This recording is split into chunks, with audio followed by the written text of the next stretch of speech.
do you ever take a moment to think about who you want to be? The next guest is making us rethink the idea that we should be our most authentic self in the workplace. Just one day before her new book goes on sale, author Jodi-Ann Burey joins us now. Jodi-Ann, thank you so much for being with us today. Congratulations. Thank you so much. Thank you so much for having me. Pre-release day jitters? A little jitters, a lot of tasks, but a little jitters as well, for sure. Amazing. Yeah. Okay, so your first ever book, I know, big accomplishment, is titled Authentic: The Myth of Bringing Your Full Self to Work. What is the myth? Yeah, so I don't know if you've ever heard in your workplace where people say, you know, bring your full authentic self to work. Mm-hmm. And there's something about that that's incredibly seductive. We want to bring our full selves to work. Right. Because there's some acknowledgement that for people of color, for Black people, for women, for queer folks, for trans folks, for disabled folks, being authentic can be a problem. Oh, and so if you hear your employer saying, hey, we want that, why wouldn't you want to comply with that? Why wouldn't you want to answer the call for your full authenticity to be on display within the workplace? The challenge is that it's a fantastic invitation, right? It's a fantastic story, but it's not often the reality. Mm-hmm. And so the myth is that just by coming as I am, by being who we are, it kind of functions like a contagion. That if I'm myself and you're yourself, that somehow that will change the way work works, right? That it will structurally change institutions, that it will change the things that we really do care about, which is pay equity, accessibility, right? The things that actually change our material reality at work. Just being yourself does not do that. The reality is also that institutions know this. So in the sense, it can kind of feel like we're on this treadmill, right? We're working so hard to just be who we are, that representation is going to change work. But just like on the treadmill, you're tired, but you're in place. Mm-hmm. You face the potential for judgment? Judgment, yes, but also the material realities of work. You can lose your job, right? You can have increased surveillance on who you are at work. I spoke with one person, we had a LinkedIn exchange, who shared that she worked at the same employer for 13 years. The whole time she had multiple sclerosis. They didn't know that.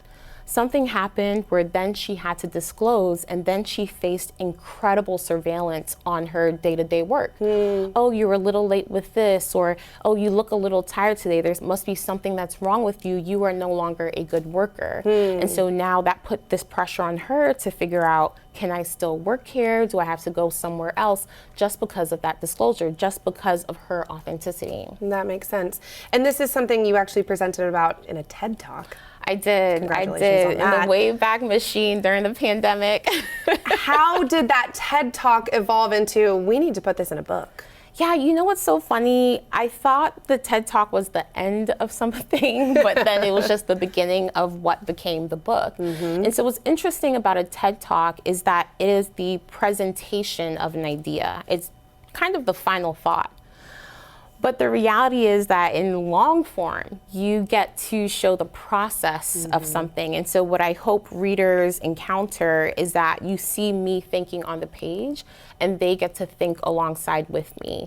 And so through the long form, through book form, I was able to put my full self on the page. You know, there are unconventional characters, there are conversations with my parents about the American dream.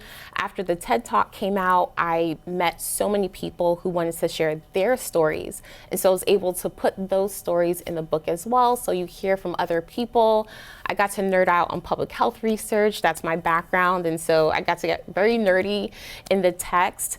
And I love pop culture. So there's a discussion about the TV show Insecure in there. I get to talk about The Good Place, which was my pandemic binge watch. That shows up here too. And so wasn't that true for everybody? Oh, yeah. So yes, we all have those. And so it was so lovely to just expand that and and make it more thick with ideas in the long form for a book. Yeah. And speaking of the people you spoke to in the book, you chose to only speak to people of color. I did. Why did you make that decision, and what did that do to the product? Yeah, so I want to have a conversation about authenticity in the workplace that I recognize. And so that means that I need to talk to people who are in community with me. And so oftentimes when I would talk about the TED Talk or even the book, I would say, hey, have you ever heard someone say, bring your full authentic self to work? And they would just roll their eyes. And so that eye roll became a book. How can we give verbal language to physical language?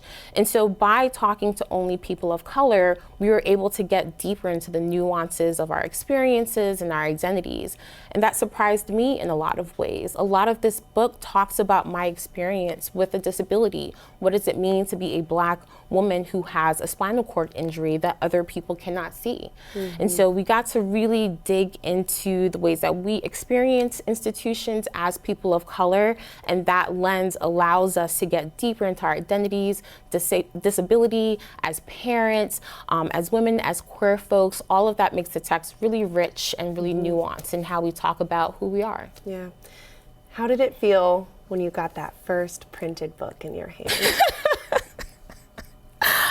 I was at a loss for words. Yeah. I will tell you this, the box came to my apartment. I knew what was in the box.